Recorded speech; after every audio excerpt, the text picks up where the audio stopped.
So this is our productivity tracker app. It's built in VS Code using HTML, CSS, JavaScript, Python with Flask to integrate it.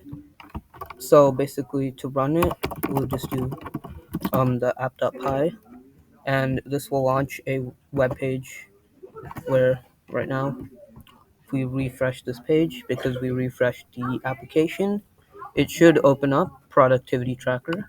We have different fields. We can enter the activity. Let's say we're walking. Then we can choose a category between productive and non-productive. I'll say it's productive. We'll start the activity, and when we start it, it'll track real time how long the activity has gone for. And then once we're done, we will show the combined graph. This will show both of them.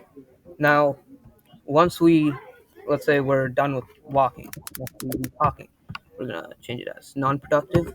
Start the activity, and then we're gonna show combined graph. It's gonna show what we did previously with walking, but it's also gonna add talking, and it's gonna show a proportion between non-productive and productive. Now, let's say we show the combined graph again.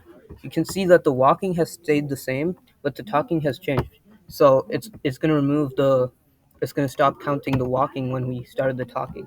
The reason why we made it so that you can't end an activity and only start a new one is that we wanted this to be a productivity tracker that can realistically check how much the productivity of someone, because productivity planners are different. They plan your day, but this actually shows if you like follow through with whatever plan you had, which I think is really hard for some people to do. They can plan really well, but their follow through on their project is not. So that's what we were trying to aim for with this application. So with the download yesterday's reports, someone could go at the next day, see how they did yesterday, and be like, I'm happy with this and I'm doing well, or I'm not happy with this and I want to improve. And you can also just continually download the report for yesterday. So as you get more and more information on how you're doing it, you can investigate how much of your time you're using for productive things and how much of your time you're using for unproductive things. Over here, we actually reset the system time so something from yesterday. Because of that, that's why it might look like talking is very little and walking is a lot. Because we changed the system time, it'll just look like we have spent a lot of time walking, even though that's not the case. And similarly for this, but it does have both of the graphs from yesterday, so it's showing the same graphs that we had from yesterday. And using this download feature to download everything from yesterday, make sure that you won't miss out on anything. If we included something where you could download your graphs today, you might miss whatever time that's there in the rest of the day that should also technically be added to your graph. So downloading yesterday's report is just a much better time. And now, if we were to go back here to our productivity tracker, we can imagine that now we're done talking, and now we want to go back to walking, because it's the same activity. It'll now recognize that as exactly the same activity. So now it'll start incrementing this walking again from 0.32 minutes to, if we show our combined graph again, now 0.46 minutes. Again, the scale is different, so it might look a bit different, but it's essentially the same activity. And again, it'll now start incrementing the productive. So it's keeping track of generally what time you're spending on different tasks, and it'll simply tally up all of them in this graph. Okay, so now moving on to the code part, which is all through VS Code through a specific folder called Productivity Tracker. We used HTMLs for the front end because we knew how to use HTML. And HTML, basically all these different tags or different labels. So this is a header one, this is a division, uh, and this is a label, and this is a container. That's what HTML essentially lets us do. Basically, this links it to JavaScript, chart.js, and JS PDF, so that we can use those for the charts. Because initially we tried using matplotlib on Python, but that was a bit too complex. So And we it often decided to, bugged. yeah, it often bugged. We didn't know too well how to fix it, so we use that instead. In HTML, we have these buttons. They lead to these on-click functions, which are through JavaScript, that will link it to script.js, which essentially we have all these different functions, similar to like Python, where they take an input and it does this, and then it will fetch. And this is how we figure out the time. This is how we basically create the different canvases, which is which is essentially the graphs. And it Yeah, the also has place where we're the gonna put the graphs. it has the colors, it has the font size, it has the labels on each of the side, and it has the units.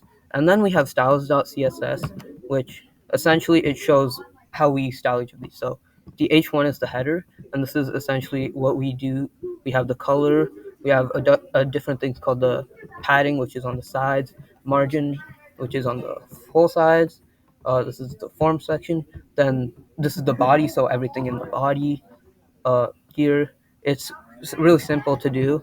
And then we also have the Python, which we implemented using class. So the Python has a bunch of functions, most of which are for turning the data that we have into a JSON, which is similar to like an array or a data table.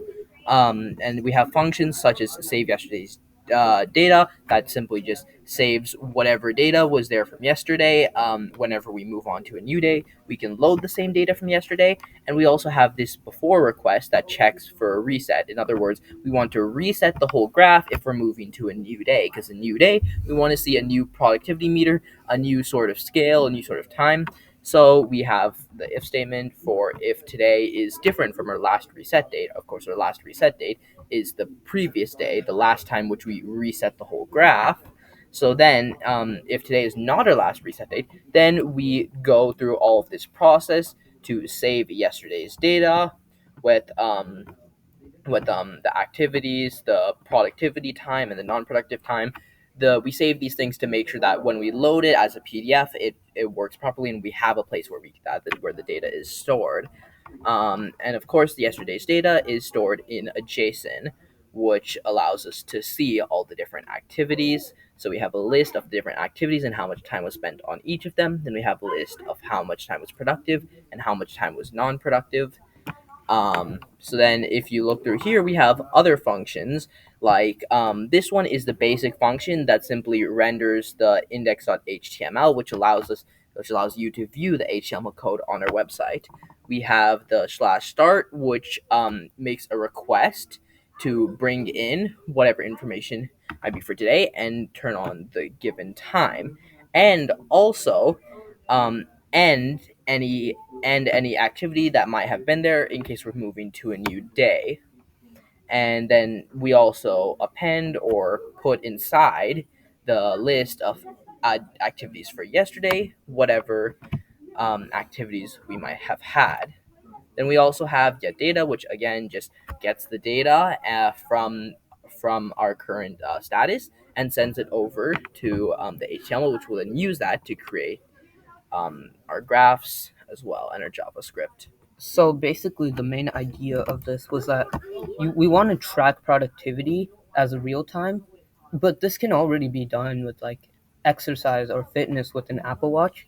But we wanted to do this on a web page which is easily accessible, runs on the background of any different device. And also doesn't take a lot of anything really. It doesn't take a lot of RAM, doesn't take a lot of storage space. It's like a really simple program that just something that you can store almost anywhere. In fact, this doesn't even take that much power because we're not saving each of the reports as concurrent days.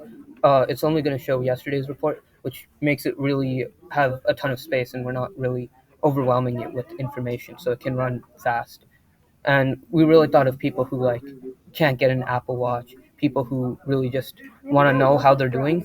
But a lot of these trackers, they have like sensors, which for one person who's dedicated and really wants to show how productive they are, it doesn't take a sensor. They can just input this and they get Yeah. charts. And this is another one of the main limitations I would say for this project is that the whole thing is dependent on user input. If you aren't able to really get on your laptop, or if you just forget to input something, it'll keep counting that as whatever as incorrect information, whatever you're not doing.